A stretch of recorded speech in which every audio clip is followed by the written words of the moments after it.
ನಮಸ್ಕಾರ.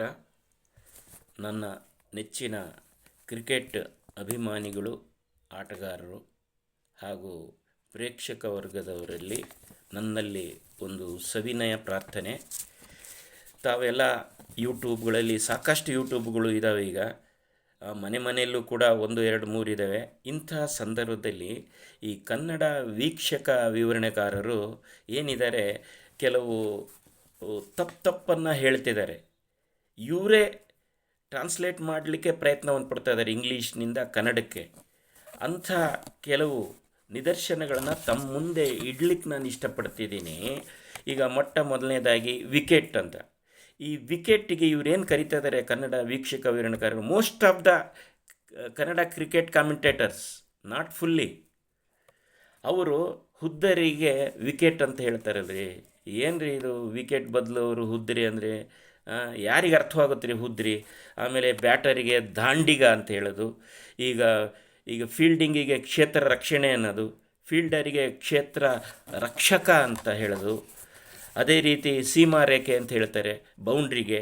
ಗೂಟ ರಕ್ಷಕ, ವಿಕೆಟ್ ಕೀಪರ್ ನೋಡಿ, ಗೂಟ ರಕ್ಷಕ ಅಂತ ಹೇಳೋಕ್ಕಾಗತ್ತೆ? ಹಾಗೆ ಈಗ ಹೊಸದಾಗಿ ಒಬ್ಬ ಬ್ಯಾಟರ್ ಬಂದಿರ್ತಾನೆ ಕ್ರೀಸಿಗೆ, ಅವು ನನಗೆ ಏನು ಹೇಳ್ತಾರೆ ಅಂದರೆ ಈಗ ಅವರು ರಂಗಪ್ರವೇಶವನ್ನು ಮಾಡ್ತಿದ್ದಾರೆ. ಎಷ್ಟೊಂದು ತಪ್ಪಾಗಿದೆ ರೀ ಆ ಪದದಲ್ಲಿ. ಎಸೆತಗಾರಿಕೆ ಅಂತ ಹೇಳಿದ್ರೆ ಬೌಲಿಂಗ್ ಅಂತ ಹೇಳ್ರಿ, ಬೌಲರ್ ಅಂತ ಹೇಳ್ರಿ. ಆಮೇಲೆ 1, 2 ರನ್ನಿಗೆ ಇವರೇನು ಹೇಳ್ತಾ ಇದ್ದಾರೆ, ಒಂಟಿ ಓಟ, ಅವಳಿ ಓಟ, ಈ ಡಬಲಿಗೆ ಇದನ್ನು ಯಾಕೆ ಹೇಳ್ತೀರಿ? 1 ರನ್ ಅಂತ ಹೇಳ್ರಿ, 2 ರನ್ಸ್ ಅಂತ ಹೇಳ್ರಿ. ಆಮೇಲೆ ವೈಡಿಗೆ ಅಗಲವಾದ ಎಸೆತ ಅಂತ ಹೇಳ್ತಾರೆ, ಸುಂದರತೆಯ ಚೆಂಡು ಅಂತಾರೆ ಗುಡ್ ಬಾಲಿಗೆ. ಇನ್ನು ಅತಿ ಮುಖ್ಯವಾದ ಸ್ವಲ್ಪ ಗಮನವಿಟ್ಟು ಕೇಳ್ರಿ ಇಲ್ಲಿ. ಈಗ suppose if the batter is clean bold, ಅವನು ಕ್ಲೀನ್ ಬೋಲ್ಡ್ ಆಗಿದ್ದಾನೆ, ಅವನಿಗೆ ನೆಲಕ್ಕುರುಳಿದೆ ಅಂತ ಇವರು ಹೇಳಿದರೆ ಅದರಲ್ಲೇನು ತಪ್ಪಿಲ್ಲ. ಆದರೆ ಸಪೋಸ್ ಒಬ್ಬ ಬ್ಯಾಟರ್ ಕ್ಯಾಚ್ ಕೊಟ್ಟು ನಿರ್ಗಮಿಸ್ತಾನೆ, ಅವನಿಗೂ ಕೂಡ ವಿಕೆಟ್ ನೆಲಕ್ಕುರುಳಿದೆ ಅಂತ ಹೇಳಿದೆ. ಎಂಥ ಒಂದು ಘೋರ ಅಪರಾಧ ಇದು. ಇದನ್ನು ಯಾಕೆ ಹೇಳ್ತೀರಿ ಈ ಥರ?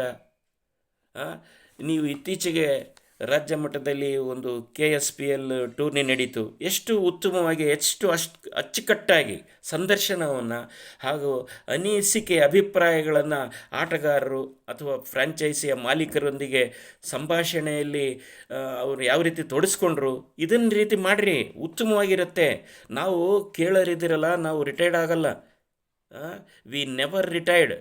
ನೀವು ಈಗ ಕ್ರಿಕೆಟ್ ಕಮೆಂಟ್ರಿ ಮಾಡುವಾಗ ಅಥವಾ ಆಟಗಾರ ಅವರು ರಿಟೈರ್ಡ್ ಆಗ್ತಾರೆ.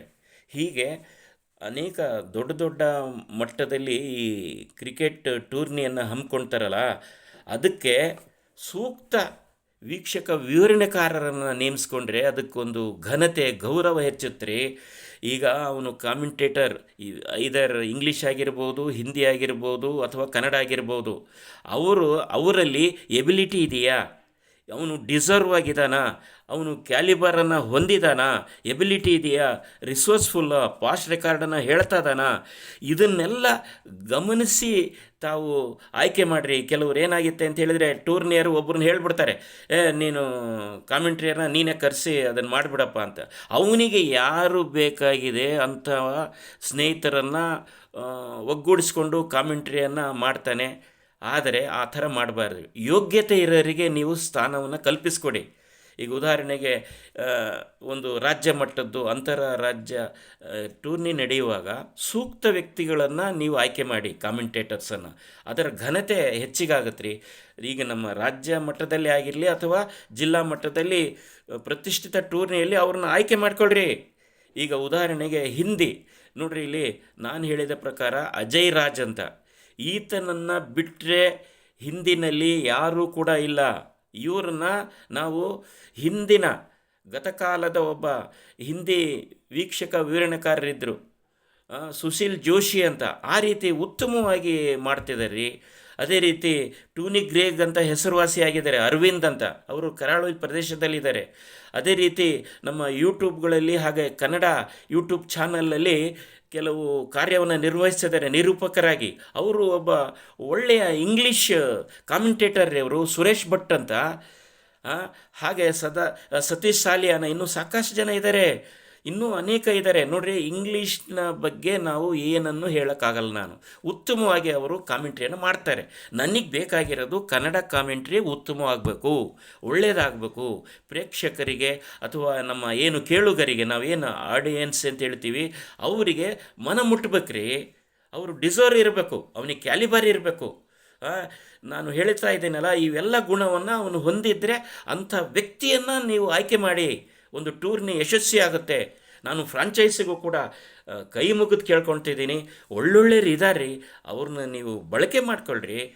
ಹಾಗೆ ಕನ್ನಡದವರು ಇವನ್ನ ತಿದ್ಕೊಳ್ರಿ ಅಂತ ಹೇಳಿ, ಇಲ್ಲಿ ಏನಾದರೂ ತಪ್ಪಿದರೆ ಅದನ್ನು ಅನ್ಯತಾ ಭಾವಿಸಬಾರ್ದು ಅಂತ ಹೇಳಿ, ನನ್ನ ಈ ಒಂದು ಕ್ರಿಕೆಟ್ ಕಾಮೆಂಟ್ರಿಯ ಬಗ್ಗೆ ನನ್ನ ಅನಿಸಿಕೆ ಅಭಿಪ್ರಾಯವನ್ನು ತಮ್ಮ ಮುಂದೆ ಇಟ್ಟಿದ್ದೀನಿ. ಇದನ್ನು ವಾಚ್ಫುಲ್ಲಾಗಿ ಈ ವಿಡಿಯೋನ ಗಮನಿಸಿ.